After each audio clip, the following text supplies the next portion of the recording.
안녕하세요, 여러분. 최근 뉴스에서 정말 뜨거운 이슈가 하나 있죠. 해외 주식 팔고 국내 복귀하면 세금 깎아준다. 기사 제목만 보면 세금 안 내도 되는 거야? 라고 생각하기 쉬운데요. 실제로는 조건이 명확하게 정해져 있고 시점에 따라 혜택이 완전히 달라집니다. 특히 내년 1분기에 복귀하면 100% 면제, 2분기는 80%, 하반기는 50%로 차등 적용됩니다. 나도 해외 주식 있는데 이거 받을 수 있나? 지금 팔아야 하나 아니면 기다려야 하나? 도대체 RIA가 뭔데? 이런 궁금증 있으셨죠? 오늘은 이 제도의 모든 것을 완벽하게 정리해 드리겠습니다. 정부가 왜 이 제도를 만들었는지부터 구체적인 조건, 실제 숫자로 계산했을 때 얼마나 절세되는지까지 하나하나 파헤쳐 보겠습니다. 지금부터 시작합니다. 먼저 정부가 왜 갑자기 이런 제도를 만들었는지 이해해야 합니다. 서학개미의 폭발적 증가. 코로나 이후 해외 주식 투자가 엄청나게 늘었습니다. 테슬라, 엔비디아, 애플 같은 미국 주식을 사는 개인 투자자들이 급증했죠. 2020년에 비해 해외 주식 거래액이 몇 배나 증가했습니다. 문제는 이 과정에서 엄청난 양의 원화가 달러로 바뀌었다는 겁니다. 환율 불안정성 증가. 개인 투자자들이 해외 주식을 사려면 원화를 달러로 환전해야 합니다. 수십조 원 규모의 자금이 지속적으로 달러로 빠져나가면서 원화 가치에 압력이 가해졌습니다. 환율이 올라가고 변동성이 커지는 상황이 이어진 거죠. 최근 달러 -1 환율이 1,400원을 넘나드는 것도 이런 구조적 요인이 작용한 겁니다. 국내 증시는 소외.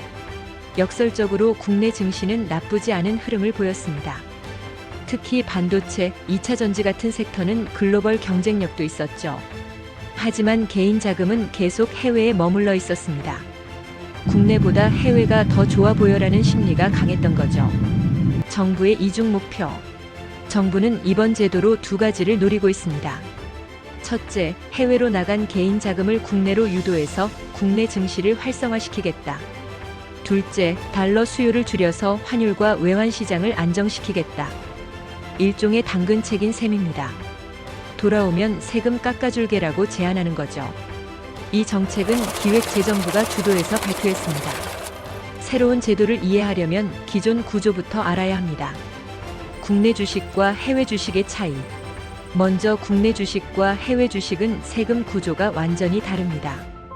국내 주식은 대주주가 아닌 일반 개인 투자자는 양도소득세를 내지 않습니다. 아무리 수억 원을 벌어도 세금이 없습니다. 하지만 해외 주식은 다릅니다. 소액이라도 수익이 나면 세금 신고 대상이 됩니다. 해외 주식 양도소득세 기본 구조. 해외 주식의 양도소득세는 이렇게 계산됩니다. 먼저 1년 동안 해외 주식으로 벌어들인 모든 차익을 합산합니다. 여기서 기본 공제 250만 원을 뺍니다. 남은 금액의 20%를 세금으로 냅니다. 예를 들어 1년에 1,250만 원을 벌었다면 250만 원을 공제하고 남은 1,000만 원의 20%인 200만 원을 세금으로 내는 겁니다. 신고 방식. 해외 주식 양도소득세는 매년 5월에 종합소득세와 함께 신고합니다. 증권사에서 연말에 양도소득 명세서를 발급해 주니까 그걸 바탕으로 신고하면 됩니다. 많은 분들이 나 세금 안 냈는데? 라고 하시는데 250만 원 이하로 수익이 났거나 손실이 나서 세금이 없었던 경우입니다. 이번 제도는 이 기본 구조에 추가. 중요한 건 이번 감면 제도가 이 기본 구조를 없애는 게 아니라는 겁니다. 특정 조건을 충족하면 이 세금을 깎아주거나 면제해주는 추가 혜택인 거죠. 그래서 조건을 정확히 이해하는 게 핵심입니다. 자, 이제 핵심인 RIA에 대해 알아보겠습니다. RIA가 뭔가요? RIA는 Return to Domestic Market Investment Account의 약자입니다. 한국말로 하면 국내 시장 복귀 계좌입니다. 쉽게 말해서 해외 주식 판 돈을 국내 투자로 연결하는 전용 통장이라고 보시면 됩니다. RIA의 작동 원리. RIA는 이렇게 작동합니다. 첫째, 해외 주식을 팝니다. 둘째, 달러를 원화로 환전합니다. 셋째, RIA 계좌로 입금합니다. 넷째, 그 돈으로 국내 주식이나 국내 투자 상품을 삽니다. 다섯째, 1년 이상 보유합니다.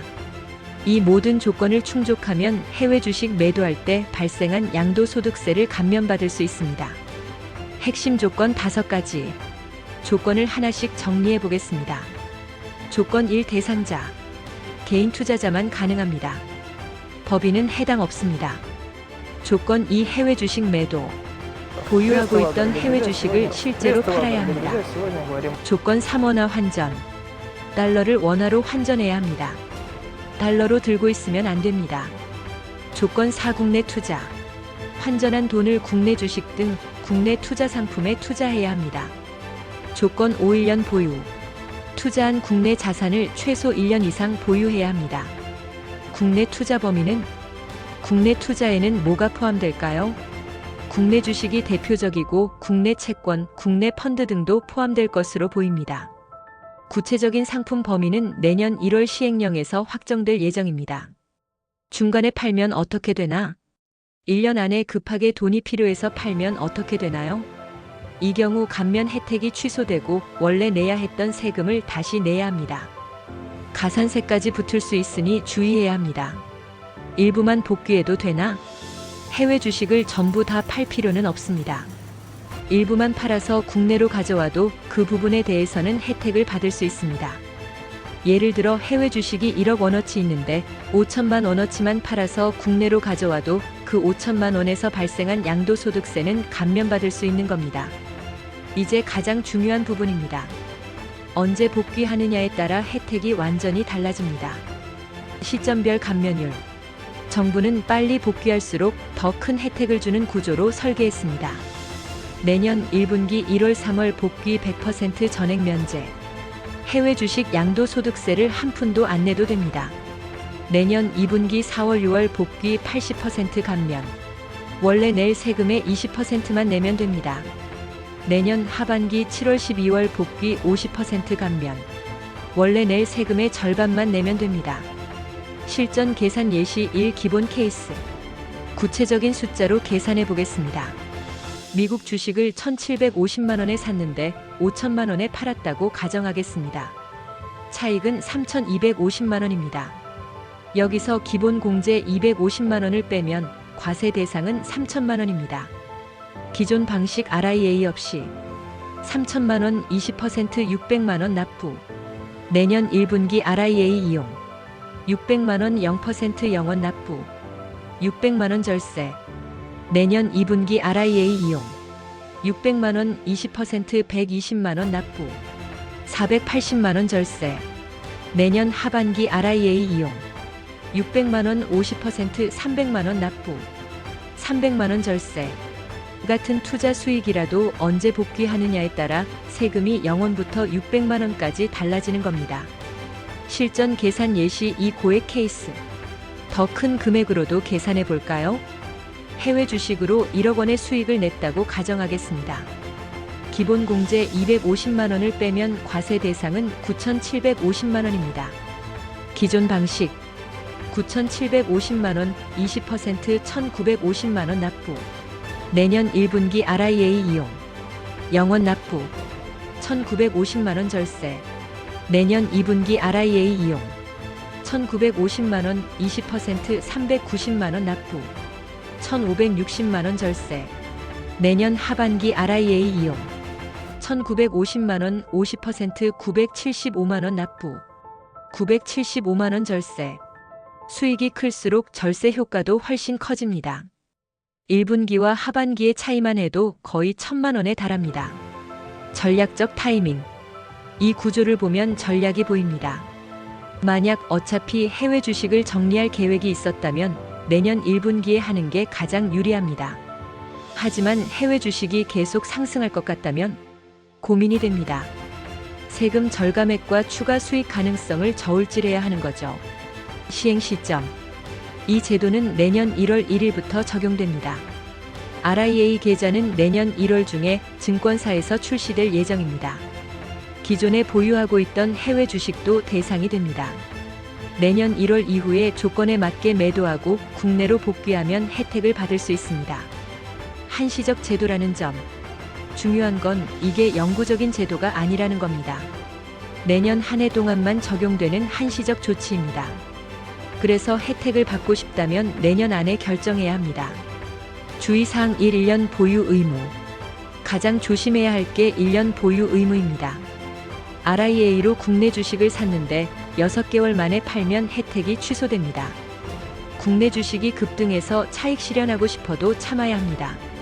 반대로 급락해도 1년은 버텨야 합니다. 주의사항 2. 환율 리스크. 해외 주식을 팔 때의 환율도 고려해야 합니다. 환율이 높을 때 팔면 원화 기준 수익이 더 커지고 환율이 낮을 때 팔면 수익이 줄어듭니다. 세금 혜택만 보고 환율이 불리한 시점에 팔면 오히려 손해일 수 있습니다. 주의사항 3. 국내 투자처 선정. 1년 동안 보유해야 하니까 국내 투자처를 신중하게 선택해야 합니다. 안정적인 대형주 위주로 갈지, 성장주로 갈지, 아니면 채권이나 펀드로 갈지 미리 계획이 필요합니다. 주의사항 4. 손실 케이스. 해외 주식이 손실 상태라면 어떻게 될까요? 애초에 양도소득이 없으니까 세금도 없고 감면 혜택도 받을 게 없습니다. 이 경우는 RIA를 이용할 필요가 없습니다. 자, 그럼 오늘 내용을 정리하면서 마무리하겠습니다. 핵심 요약. 제도의 목적. 해외 자금을 국내로 유도해 국내 증시 활성화 및 환율 안정. 혜택 대상. 해외 주식 매도 후 RIA 계좌로 국내 투자하고 1년 보유한 개인 투자자. 시점별 감면율. 1분기 100% 면제. 2분기 80% 감면. 하반기 50% 감면. 적용 기간. 내년 1월 1일부터 한시적. 실전 체크리스트. 혜택을 받으려는 분들을 위한 체크리스트입니다. 내가 보유한 해외 주식의 수익률 확인. 예상 양도소득세 계산 수익 마이너스 250만원 20%. 1분기 2분기 하반기 중 매도 시점 결정. 국내 투자 종목 미리 선정. 1년 보유 가능한 자금인지 확인. 환율 동향 체크. 이런 분들에게 유리. 어차피 해외 주식 정리 계획이 있던 분. 고액의 해외 주식 수익이 발생한 분. 1년 이상 묶어둘 수 있는 여유 자금인 분. 국내 증시에 투자 관심이 있던 분. 이런 분들은 신중하게. 해외 주식이 계속 상승할 것으로 예상하는 분. 단기 트레이딩 위주로 투자하는 분. 1년 보유가 부담스러운 분. 환율이 불리한 시점인 분. 마지막 조언. 이 제도는 강제가 아니라 선택입니다. 세금 혜택만 보고 무조건 복귀하는 것보다 내 투자 전략과 상황에 맞는지 냉정하게 판단하는 게 중요합니다. 수익이 크고 어차피 정리할 계획이었다면 1분기에 복귀하는 게 가장 유리합니다. 하지만 해외 주식이 계속 오를 것 같다면 세금 혜택을 포기하고 보유하는 게 나을 수도 있습니다. 내년 1월에 증권사들이 RIA 계좌를 출시하면 구체적인 상품 내용을 꼼꼼히 확인하시고 결정하시기 바랍니다. 오늘 영상이 도움이 되셨다면 좋아요와 구독 부탁드립니다. 다음 영상에서 또 뵙겠습니다. 감사합니다.